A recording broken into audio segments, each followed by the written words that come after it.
This is definitely not the worst chapter in Part 1, but it is the least interesting. Nearly linear route maps with no side objectives are perhaps the most generic kind of map in Fire Emblem.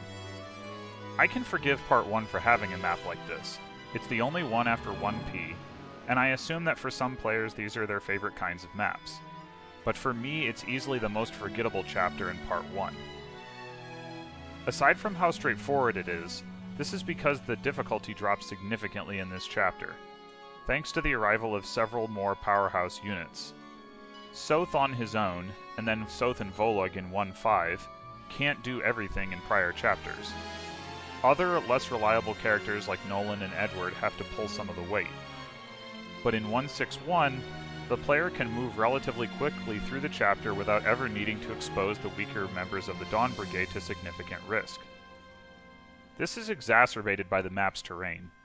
There are thickets everywhere, and while they do slow down Torneo more than anyone save Meg, all of the other powerhouse characters, especially Soth, Volug, and Jill, have their mobility enhanced relative to the weaker members of the Dawn Brigade. It's quite possible for even Nolan to see little or no combat in this chapter, which would have been unthinkable up to this point. The thickets and cliffs do a good job of demonstrating the value of flight in Jill's first playable chapter. However, I am not at all a fan of the Pegasus Knight reinforcements that show up on the cliffs. True, they do further reinforce Jill's value, but this is a route map, which means chasing down these Pegasi isn't optional, it's mandatory. And Jill can't generally one-round them in any case, though perhaps she can on easier difficulties. In my opinion, reinforcements with no warning on route maps are a bad idea, especially if they don't show up en route to where the player is already going, because they cause the map to drag. Making those reinforcements basically inaccessible to the player just exacerbates this problem. I think this could be solved by having all the Pegasi start already spawned on the map, save perhaps the ones who appear on the eastern cliff, who spawn early enough that they're less of a problem. A reinforcement warning would also work, and could be tied into the story, given that the Benyan occupation force is ostensibly springing a trap. Perhaps the chapter could start with soldiers stationed on the cliffs, one of whom has a bit of dialogue, then runs off screen to summon the Pegasi. This would be especially neat if Jill had the opportunity to intercept the one on the eastern cliff before he could summon the Pegasi. Overall, I think this map is more uninspired than bad, and in a game with so many chapters there are going to be some duds. Still, I'd be happy to skip this one entirely in favor of its much more interesting sibling.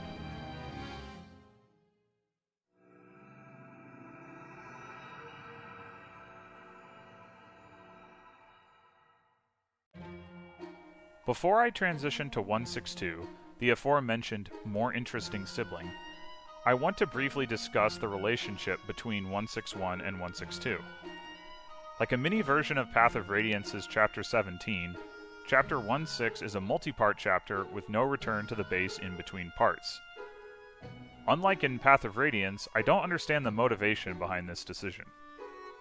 Story-wise, there's logic to the idea that the Dawn Brigade can't just go home between the two fights, though this sort of minor discrepancy comes up all the time in Fire Emblem, and hardly seems like reason enough for a multi-part chapter, considering the story doesn't demand that the fight be split into parts. Gameplay-wise, since the chapter only contains 2 parts, and items are generally more durable than in Path of Radiance, there's not really any additional challenge introduced by skipping the base here. In fact, unlike in Path of Radiance, there's no story warning to the player to stock up on items beforehand. Path of Radiance also has reinforcements that can be brought into subsequent parts of the chapter, but 1.6 lacks this wrinkle, since the entire party is already deployed for 1.6.1. Of course, not mimicking Path of Radiance Chapter 17 could be a good thing. Chapter 17 is not universally loved, and can certainly be fatigue-inducing. And 1.6 does not have this problem. But it raises the question, why bother? Story-wise, 1.6.1 contributes almost nothing beyond what 1.6.2 offers. And gameplay-wise, the 2-part nature of 1.6 is a gimmick with no clear payoff or purpose. As such, I think that while 1.6.1 is not nearly the worst chapter in Radiant Dawn, it's the first one I'd cut entirely if I were looking to trim the fat or reduce the game's length. I'll go into detail on 1.6.2 shortly, but suffice to say for now that I think it could stand on its own as the entirety of 1.6.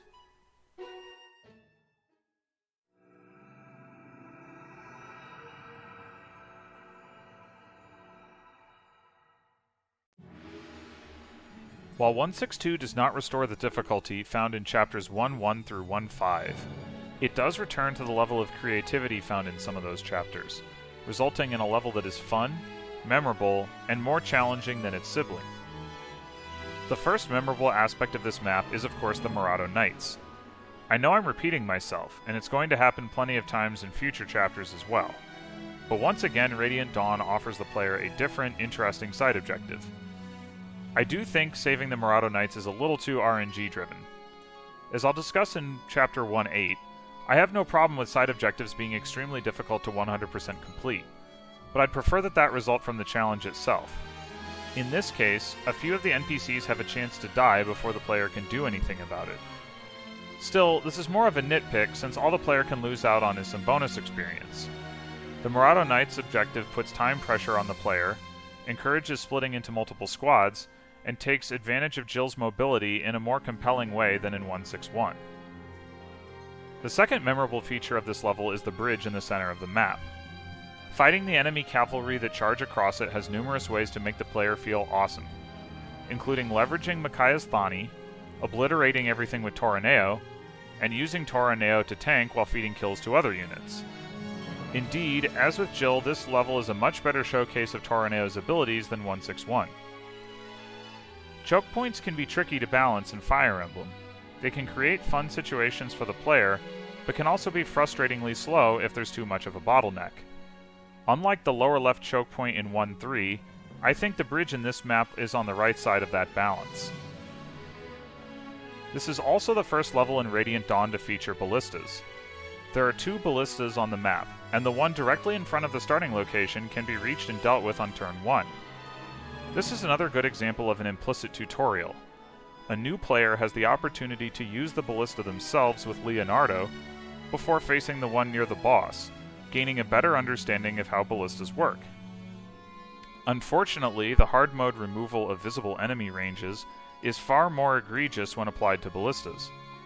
The fact that their range is counted from the pedestal is highly counterintuitive, and of course a player may not know coming in what the range is.